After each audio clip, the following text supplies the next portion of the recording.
నమస్తే, నేను శాస్త్ర. Welcome to our channel. So థియేటర్స్లో సినిమాల గురించి పక్కన పెడితే, అంటే ఇప్పుడు ఈ వర్షాకాలం బయటికి వెళ్ళి థియేటర్లో చూడాలి అంత టైం ఉండకు అన్న వాళ్ళకి ఓటీటీ అనేది ఒక ప్లాట్ఫామ్ దొరికింది కాబట్టి, మరి ఓటీటీలో ఎలాంటి సినిమాలు ఉన్నాయి, ఏంటి అప్డేట్స్ అన్ని కూడా ఈరోజు తెలుసుకుందాం. ఇందులో ఒక మంచి మూవీ అయితే ఉందంట, మరి ఆ మూవీ అప్డేట్స్ తెలుసుకుందాం. మనతో పాటు ప్రముఖ ఫిలిం క్రిటిక్ హేమసుందర్ గారు ఉన్నారు. నమస్తే సార్. నమస్తే అమ్మా. సో బయటికి వెళ్ళి చూడాల్సిన టైం లేదు, పరిస్థితి లేదు కాబట్టి మరి ఇంట్లో చూడాలి అని అనుకుంటే ఏ సినిమా మీరు సజెస్ట్ చేస్తారు? మరి ఇప్పుడు ఉన్నటువంటి మూవీస్లో ఏ మూవీ ద బెస్ట్ మూవీ అని చెప్పొచ్చు అంటారు? నాకైతే ఈ మధ్యకాలంలో చూసిన వాటిలో శ్రీకాంత్ అనే ఒక మూవీ ఉంది, నెట్ఫ్లిక్స్లో ఉంది. రాజ్కుమార్ రావు వాళ్ళు బాలీవుడ్ యాక్టర్ చేసిన సినిమా. ఆ శ్రీకాంత్ అనే సినిమా ప్రత్యేకత ఏంటంటే, పుట్టుకతో అందులైన వ్యక్తి లైఫ్లో ఎలా ఎదిగి ఇండస్ట్రియలిస్ట్ అయ్యాడు అనేదే ఆ కాన్సెప్టు. అది వాస్తవ గాథ చెప్పాలంటే. అంటే శ్రీకాంత్ బొల్లా అతని పేరు. రియల్గా కూడా యథార్థ గాథలో కూడా ఆయన పేరు శ్రీకాంత్ బొల్లా. శ్రీకాంత్ బొల్లానే, బొల్లా శ్రీకాంత్. ఇంటి పేరు బొల్లా శ్రీకాంత్. అతని ఊరు మచిలీపట్నం, మా ఊరు పక్కనే. మచిలీపట్నం దగ్గర సీతారాంపురం అనే ఊళ్ళో పుట్టాడు ఆయన. అయితే ఇప్పుడు తెలుగు అబ్బాయిది హిందీలో తీశారు, హిందీ వాళ్ళు తీశారు.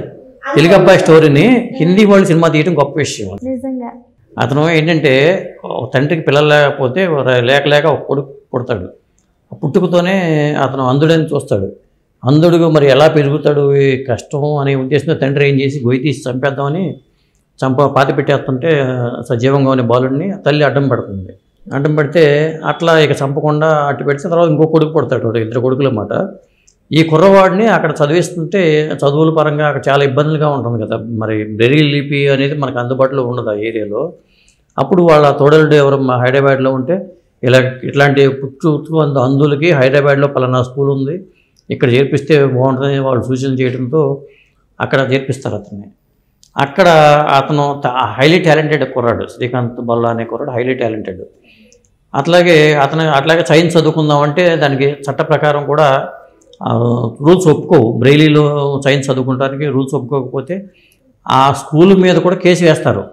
స్వర్ణలత మేడం అని అతను ఎంకరేజ్ చేస్తుంది బాగా. ఈ కుర్రవాళ్ళు ఎంత టాలెంట్ ఉన్నప్పుడు మీరు ఎందుకు అడ్మిషన్ ఇవ్వరు అనే ఉద్దేశంతో ఆ కోర్టులో కేసు వేసి గెలుస్తారు వీళ్ళు. ఆ తర్వాత అతనికి ఎంఐటి సీటు, ఇంటర్నేషనల్గా ఫేమస్ ఎంఐటి అంటే. ఎంఐటీలో కూడా అతనికి సీట్ వస్తుంది. అమెరికా వెళ్ళి చదువుకుంటాడు అక్కడ. అది అతని స్టోరీ. అక్కడ ఒక డాక్టర్తో ప్రేమలో పడటం కానీ అతని లైఫ్లో రావడం, తర్వాత అతను ఇండియాకి వచ్చేసి, అంటే అబ్దుల్ కలాం ఒక మీట్లో ఈ కుర్రాడు కలుస్తాడు ఒక సమావేశంలో.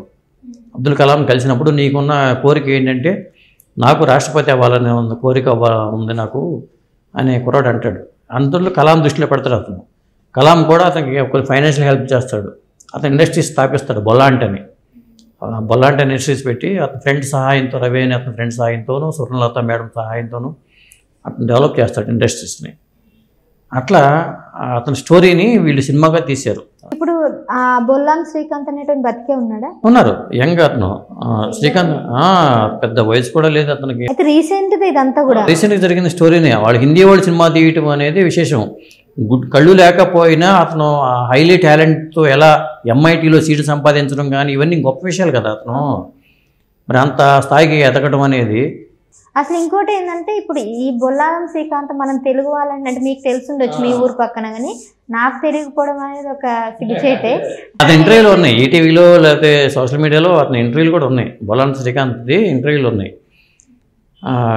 అతని ఇన్స్పిరేషనల్ స్టోరీ చెప్పాలంటే అది చూడాలి సినిమా. ఎందుకంటే కళ్ళు లేకపోయినా లైఫ్ని ఎలా అధిగమిస్తూ స్టెప్ బై స్టెప్ ఎలా ఎదిగాడు, ఆ పర్యావరణ హితంగా ఉండే కొన్ని తయారు చేయటం కానీ ఇవన్నీ ఆ ఇండస్ట్రీస్, బొల్లాంటి ఇండస్ట్రీస్ ప్రత్యేకత అదే. వేరే వాళ్ళతో టై అయిపోవటం కానీ, అతనికి ఇండస్ట్రీస్కి అవార్డులు కూడా వచ్చినాయి, నేషనల్ అవార్డ్స్ కానీ వాటికి. అట్లా ఇండస్ట్రియలిస్ట్గా అవార్డులు అందుకున్నాడు అతను, సీఈఓగా, కంపెనీ సీఈఓగా శ్రీకాంత్. అదే స్టోరీ ఇప్పుడు రాజ్కుమార్ రావు చేసిన హిందీలో ఆ పాత్ర తీసాడు. కళ్ళు లేకపోయినా ఆ స్థాయికి రావటం అనేది ఈ సినిమా ప్రత్యేకత. ఖచ్చితంగా మీరైనా అందరూ చూడండి. నెట్ఫ్లిక్స్లో ఉంది ఇది శ్రీకాంత్ అనే సినిమా. అయితే ఇప్పుడు ఈ సినిమా డైరెక్ట్ ఓటీటీ ప్లాట్ఫామ్లోనే రావడం జరిగింది, డైరెక్ట్గా రిలీజ్ అయింది, ఓటీటీలో డైరెక్ట్గా రిలీజ్ అయింది సినిమా. సో నిజంగా ఈ బొల్లాం శ్రీకాంత్ అనే వ్యక్తిని మన తెలుగు వాళ్ళు, ఇంకో ప్రత్యేకత ఏంటంటే, అతను సినిమా డైరెక్ట్ చేద్దామని కోరిక అతనికి ఉందంట.